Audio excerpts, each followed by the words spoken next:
কণ্ঠস্বর আমি এখনো মনে করতে পারি, and the equally exquisite acting on the part of the sick boy. Bengali music has for me a charm of its own. Gandhiji বলছে যে বাংলার সঙ্গীত আমি তো সবসময় ভালোবাসি, বাংলার সঙ্গীত আমার খুব প্রিয়। I did not have enough of it, but what I did have had a most soothing effect upon my nerves, which are otherwise always on trial. গান্ধীজির নার্ভটা সবসময় খুব উত্তেজিত থাকত ভারতবর্ষের ভাবনা চিন্তায়, কিন্তু গান্ধীজি বলছে ওই গান, ওই অভিনয় আমার নার্ভটাকে সুদ করে দিয়েছে, শান্ত করে দিয়েছে। This was the reaction of Mohandas Karamchand Gandhi. তার মানে সবাই রিয়াক্ট করেছে। তাহলে রিয়াকশনের মধ্যমণিটাকে রবি ঠাকুর। রিয়াকশন কিসের জন্য? অভিনয়ের জন্য। অভিনয় কিসের জন্য? অ্যানিমেশন প্রেসিডেন্ট হয়েছেন। কিসের প্রেসিডেন্ট? ভারতের জাতীয় কংগ্রেসের। কততম কংগ্রেসে? 32তম কংগ্রেসে। কোন সালে? 1917 সালে। কোথায় হয়েছিল? ওয়েলিংটন স্কোয়ারে। কত হাজার লোক হয়েছিল? 5,000 লোক হয়েছিল। এসব তো একদম মানে জলের মতো এদের মাথার মধ্যে ঢুকে গেছে। গান্ধীজি বুঝতে পারছে, গান্ধীজি বুঝতে পারছেন যে এই জাতকে দমিয়ে রাখা যাবে না। যে সময় ঘটনা বলছি তখন সুভাষচন্দ্রের বয়স মাত্র 20 বছর। তখন নেতাজি সুভাষের নামও কেউ শোনেনি, তখন তিনি নেতাজি সুভাষ না। কিন্তু গান্ধীজি সেই সময় থেকে বুঝে গেছেন যে এই জাতিকে টক্কর দেওয়া খুব কঠিন কাজ আছে, আমি পারবো না টক্কর দিতে। পঙ্কজবাবু পুলিশে আসার আগে হায়ার সেকেন্ডারি স্কুলে বেশ কিছুদিন মাস্টারি করেছেন।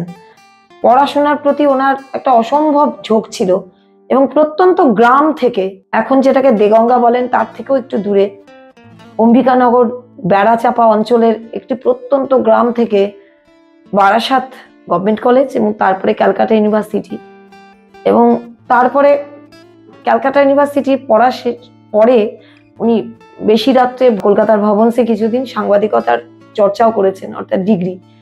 এই যে দীর্ঘ এবং লরির মাথায় করে ওনার গ্রামে ফিরে যাওয়া প্রতিদিন রাত্রে, এই যে অসম্ভব কষ্ট করে একেবারে গ্রাম থেকে উঠে এসে পড়াশুনো করা এবং লেখাপড়ার প্রতি ঝোঁক, এটা তো ছিলই, কিন্তু সাহিত্যের প্রতি, বিশেষ করে ফেলে আসা সময়ের 19বিংশ শতাব্দীর মানুষজনদের প্রতি ওনার টান অসম্ভব। ওনার প্রথম বইটা আমার মনে আছে, হাওড়ার অ্যাডিশনাল এসপি হিসেবে হাওড়ায় যখন গেলেন, তখন শেফিল্ড বলা হতো যে অঞ্চলটাকে, হাওড়ায় যখন রুরালে ওনার পোস্টিং হলো অ্যাডিশনাল এসপি হিসেবে, তখন আলামোহন দাসনগরে উনি খুঁজতে শুরু করলেন যে কি পড়ে আছে আলামোহন দাসের উপরে সবকিছু। উনি সেই কারখানা, ওনার যে ব্যাপার স্যাপার ছিল সেগুলোকে তুলে উনি আলোর দিশারি আলামোহন একটা বই লিখলেন। ভারতী বুক স্টল প্রকাশক ছিল, সেটা 97-98 হবে সম্ভবত। সেই ওনার প্রথম একটা ছাপানো বই, কিন্তু সে বইটা আজও কিন্তু খুব মূল্যবান বই, কারণ আলামোহন দাসের উপর সেই যুগের শিল্পপতি সেরকম কোনো বই কিন্তু প্রামাণ্য নেই। উনি একেবারে ওখানে ফার্স্ট হ্যান্ড গিয়ে অ্যাডিশনাল এসপি হিসেবে কাজের ফাঁকে ফাঁকে গিয়ে উনি তথ্য সংগ্রহ করে সেইটাকে রূপ দিয়েছিলেন। তারপরে উনি দুই সরলা, সেই 19বিংশ শতাব্দীর দুই মহিয়সী নারী, তাদের নিয়ে বই লিখলেন। তারপরে লিখলেন ওকাকুরা, ইন্দিরা দেবী, সুরেন্দ্রনাথ ঠাকুর, এদের উপরে একটি বই, সেটা সম্ভবত মন্দাক্রান্তা থেকে। এরপরে অনেকদিন চুপচাপ ছিলেন কাজের চাপে, ছোটখাটো লেখা চলছিল, কিন্তু পরবর্তীতে উনি যে লেখাগুলো লিখেছিলেন তার একটা সংকলন, কিন্তু প্রবন্ধ সংকলন বেরিয়েছিল। ওনার ভীষণ 19বিংশ শতাব্দী, চৈতন্যদেব, এদের উপরে ঝোঁক ছিল। তার পরবর্তীতে উনি যে বইটা লিখলেন এই প্রবন্ধ সংকলনের পর, সেটা সম্ভবত একটা পত্রিকা উনি বার করেছিলেন, দিব্যনয়ন। সেখানে উনি মাসে একটা বা দুটো ওটা বেরোতো, এবং সেখানে উনি দেখা হয় নাই চক্ষু মেলিয়া বলে কলকাতার আশেপাশে বা পশ্চিমবঙ্গের আশেপাশে বিখ্যাত জায়গা যেগুলো আমরা ইচ্ছা করলেই দেখতে পারি, তার উপরে লেখা লিখলেন, নিজেই পত্রিকাটা সম্পাদনা করতেন, এবং সেইটার সংকলন হিসেবে কোভিডের পরে উনি দেখা হয় নাই চক্ষু মেলিয়া, এবারের বইমেলাতেও সেটা বিক্রি হয়েছে। উনি সেই বইটা বাংলার মুখ প্রকাশন থেকে বার করলেন। তারপরে যেটা বার করলেন রামকৃষ্ণ দেবের উপর উৎসর্গ করেছিলেন দিব্যানন্দ মহারাজকে, সেটা সম্ভবত উজ্জ্বল সাহিত্য মন্দির থেকে একটা 700 পাতার মোটা বই রামকৃষ্ণ দেবের উপরে। সেটা কিন্তু এই বইমেলাতে আমি নিজেও দেখে এসেছি, বিক্রি হচ্ছে বহাল তবিয়াতে। আর শেষ বইটা উনি লিখেছিলেন একটু অফবিট, নগেন্দ্রনাথ গুপ্তের উপরে। সেই বইটা একটু অফবিট, একজন মানুষ যাকে নিয়ে কেউ কাজ করেনি, সেই বইটা বেরিয়েছে। প্রকাশনা সংস্থার নামটা আমার এই মুহূর্তে মনে পড়ছে না, বইটার ছবি আপনাদের দেখিয়ে দেব। তো এই যে এইরকম একটা কাজ করে ওনার যে অবসরের পরে এই 3টে বই, এবং অবসরের আগে পাতলা চটি বই 3টে, এবং অবসরের পরে একটি পত্রিকা উনি 3 বছর চালিয়েছেন, দিব্যনয়ন। কিন্তু চাকরি করা অবস্থায় উনি রূপসী বাংলা বলে একটি পত্রিকা পুজোর সময় বার করতেন, এবছরও বার করেছিলেন। কিন্তু কি দুর্ভাগ্য, ভাগ্যের পরিহাস দেখুন, এই প্রথমবার উনি ওটার প্রকাশ করার সময়, খুব ছোট করেই হতো, উনি বটতলা থানায় হাজিরায় ব্যস্ত ছিলেন, উনি প্রকাশ করতে পারেননি। অর্থাৎ অফিসিয়ালি যে চতুর্থীর দিন প্রকাশ হয়েছিল, উনি এই প্রথমবার মিস করেছিলেন। সে আফসোস ওনার ছিল যে আমি এবছর, এই এতদিন ধরে উনি রিটায়ারের অনেক আগে থেকে শুরু করেছিলেন, নিজের উদ্যোগে এই পত্রিকাটা বছরে একবার বার করতেন, পুজো সংখ্যা। উনি প্রচুর উৎসাহ দিতেন নতুন নতুন লেখককে, সেটা হতে পারে প্রবন্ধ, কবিতা, গল্প, উৎসাহ দিতেন। সেই পত্রিকাটা অনেক বছর ধরে উনি পুজোর সময় চালাতেন, সেটা এবছর উদ্বোধনে উনি থাকতে পারলেন না, তারপর তো চলেই গেলেন।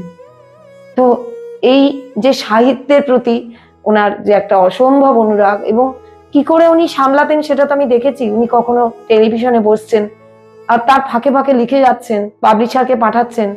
এবং আজকালকার পাবলিশাররা আপনারা জানেন যে খুব একটা মূল্য দেয় না। ওনার এই বইগুলোর কতটা মূল্য পাবলিশাররা দিতে পেরেছেন আমার যথেষ্ট সন্দেহ আছে। আমি এটা একটু অভিযোগ আকারেই বললাম, কিন্তু উনি যে মেধা পরিশ্রম করে এই বইগুলোকে লিখেছিলেন, বিশেষ করে শেষের 3টে বই, সেটা আমার নিজের চোখের দেখা অনবদ্য পরিশ্রম। এবং সেই পরিশ্রম, সেই মেধা, এবং তার সঙ্গে এত সেমিনার উনি অ্যাটেন্ড করতেন। উনি ন্যাশনাল জুরিডিক্যাল সায়েন্সের যখনই ওনাকে ডাকা হতো, সল্টলেকের ওই জলবায়ু বিহারের ওখানে উনি যেতেন। উনি অ্যাবিটি বিশ্ববিদ্যালয়ের, যেটা নিউ টাউনে, উনি গান্ধী সেবা সংঘের গত 1 বছর ধরে উনি সিনিয়র সিটিজেনদের উত্তরণ নামে একটি অনুষ্ঠান উনি নিজে কন্ডাক্ট করতেন। উনি থিওজফিক্যাল সোসাইটির প্রেসিডেন্ট ছিলেন চলে যাওয়ার সময় অবধি, বেঙ্গল চ্যাপ্টারের। ভারত সভা হলের পৃষ্ঠপোষক ছিলেন, সদস্য ছিলেন, সাহিত্য পরিষদের কোভিডের টাইমে উনি সেক্রেটারি ছিলেন। যে এতগুলো সামলাতেন, এবং যেখানে যে ডাকতো, সেটা হতে পারে বেহালা বইমেলা, হতে পারে বেহালায় কোনো অরবিন্দ আশ্রম, যেখানে ডাকতেন উনি কিন্তু স্বেচ্ছায় চলে যেতেন। এত ব্যস্ত ছিলেন শেষ বেলায়। তারপরে এই মোটামোটা কঠিন বইগুলো, যেগুলো খুব একটা ফিকশন না, নন ফিকশন, প্রচুর তথ্য ঘাটতে হতো, সেগুলো উনি লিখে আপনাদের জন্য রেখে গেলেন। আপনাদের দায়িত্ব এই হেরিটেজ রক্ষা করা। আমি একজন ক্ষুদ্র মানুষ, ওনার নামে যদি কোনো ফাউন্ডেশন করি, আপনাদের সবাইকে বলবো আমাকে হেল্প করুন, আমার সঙ্গে থাকুন, না হলে কিন্তু আমি চলে গেলে ওনাকে রক্ষা করার আর কেউ থাকবে না। আর একটা কথা বলবো, একটু অপ্রাসঙ্গিক হলেও, দেখুন প্রেসিডেন্সি কলেজের গণকনভেনশন ডিরোজিও হলে, যে সেপ্টেম্বর মাসে গণকনভেনশন হয়েছিল, সেখানে বিভিন্ন সেক্টরের মানুষকে রাখা হয়েছিল। আমি উপস্থিত ছিলাম, আমি শুনেছিলাম ওনার ভাষণ, এবং উনি তার আগের ভাষণও শোনেননি, কারণ ওনার ভারত সভা হলে জুনিয়র ডাক্তারদের একটা গণকনভেনশনে যাওয়ার ছিল, পরেরটাও শুনতে পাননি। কিন্তু কি অদ্ভুত ব্যাপার দেখুন, উনি, আবারও বলছি, যে অঞ্চলটার নাম করেছিলেন, কোনো মানুষের নাম উনি করেননি। সেই অঞ্চলটা একটা টেকনিক্যাল কারণে উনি নাম বলেছিলেন। আগেও আপনাদের বলেছি যে ডিআইজি সিআইডি থাকাকালে উনি নোডাল অফিসার হিসেবে যত রকম নির্যাতিত মানুষজনদের এনজিও থাকে, তাদের নোডাল অফিসার হিসেবে ওনাকে তাদের সঙ্গে ইন্টারাক্ট করতে হয়। এবং সেখানকার যে নো হাউটা ওনার খুব ভালো জানা ছিল, যে সেখানে কিন্তু সিভিল সোসাইটির লোক গায়ে গায়ে বাস করেন, সেখানে কিন্তু কোনো জেলখানার মতন পাঁচিল দিয়ে ওই অঞ্চলটাকে সুরক্ষিত করে রাখা হয়নি। তাই ওখানে যারা ড্রাগ পেডলার, যারা নারী পাচারকারী, যারা আন্ডারগার্ল, তাদেরকে ভুলিয়ে ভালিয়ে নিয়ে আসেন, তাদের উপরে এক ধরনের অত্যাচার চলে, যার অর্ধেক কিছুই কিন্তু খুব একটা সামনে আসে না। সেটা কত বড় সত্যি কথা ছিল। 30শে নভেম্বর সম্ভবত একজন 7 মাসের শিশুর উপর, পথ শিশুর উপর একজন অত্যাচার করেছিল, পক্সো আইনে তার কিন্তু নিম্ন আদালতে একটা কঠিন শাস্তি অপেক্ষা করে আছে 18ই ফেব্রুয়ারি সম্ভবত। 30শে নভেম্বর ওনার চলে যাওয়ার দিন। তো উনি কি খারাপ কথাটা বলেছিলেন, ডিসি নর্থের আন্ডারে দুটো সম্পূর্ণ অপোজিট অঞ্চল আছে, অর্থাৎ সব থেকে সুরক্ষিত প্রাচীন ঐতিহ্য সম্পন্ন একটা সরকারি হসপিটাল আরজিকর, তার সেমিনার রুমে একজন পিজিটি ছাত্রী 36 ঘন্টা ডিউটি করার পর বিশ্রাম নিচ্ছে, সেখানে এটা অসম্ভব। আর সেই ডিসি নর্থের আন্ডারে যদি এটা হয়, অসংখ্য ঘটনা ঘটেছে যেটা সারফেসে আসে না, এবং সেই ঘটনার একটা নৃশংস উদাহরণ আমি চাই আর না চাই 30শে নভেম্বর ঘটেছে, যেখানে মেদিনীপুর থেকে সেই ব্যক্তিকে অ্যারেস্ট করে সম্ভবত তার একটা পক্সো আইনে কঠিন শাস্তির ব্যবস্থা হয়তো হবে নিম্ন আদালতে। তাহলে উনার কথাটাকে বিকৃত করে কারা একটা লাইভ টেলিভিশনে খাপ পঞ্চায়েত বসিয়ে, কারা অর্থাৎ শাসকের খুব কাছের লোক আমরা জানি, খাপ পঞ্চায়েত বসিয়ে ওনার মোরাল ভেঙে, এবং তার পরের দিন এফআইআরটা সত্যিকারের কতটা ভুয়ো হলো, এবং তারপরেও 6 ঘন্টা আটকে রেখে চতুর্থীর দিন 3 ঘন্টা নির্ভেজাল আটকে রাখা, যেখানে অনায়াসে বলা যেত যে আপনি একজন সিনিয়র সিটিজেন, আপনাকে থানায় ডাকারই দরকার নেই, আপনার যা বলার বাড়ির থেকেই আমি শুনে আসবো। আর যাও বা ডাকলেন, তাও 3 ঘন্টা কোন রকম ইনফরমেশন দিলেন না যে আমরা এখন আপনাকে অ্যাটেন্ড করবো না, আপনি ঘুরে আসুন, আপনি খেয়ে আসুন, আপনি বিশ্রাম করে আসুন, আপনি একটু রিফ্রেশ করে আসুন। তারপরে 2.5 থেকে 3 ঘন্টা কি ঘটেছিল ভেতরে, কারণ ওনার নিয়ে যাওয়া 2জন আইনজীবীকে ঢুকতে দেওয়া হয়নি, এবং বেরিয়ে আসার পর ওয়াচার কনস্টেবল সাদা পোশাকের প্রত্যেকটা থানায় থাকে। তাহলে একজন সিনিয়র সিটিজেন যে প্রাক্তন আইজি, যার 2টো মেডেল পাওয়া আছে, রাষ্ট্রপতি মেডেল, রাজ্য সরকারের মেডেল, যিনি শাসকের বিরুদ্ধে সবসময় ভুলটা ধরিয়ে দেন, সঠিক কথা বলেন, শাসকের প্রশংসা অনেক সময় করেন, সেই ধরনের একজন মানুষকে স্যানিটাইজ করে থানা চত্বরটা বের করা উচিত ছিল কিনা। অর্থাৎ আপনারা দেখেছেন একটি প্রাইভেট মিডিয়ায় যে তারাই ডেকে এনেছিল, বলছে যে আমাদের ডেকে আনা হয়েছে, আমরা ঠিক মতন জানিই না উনি কি করেছেন।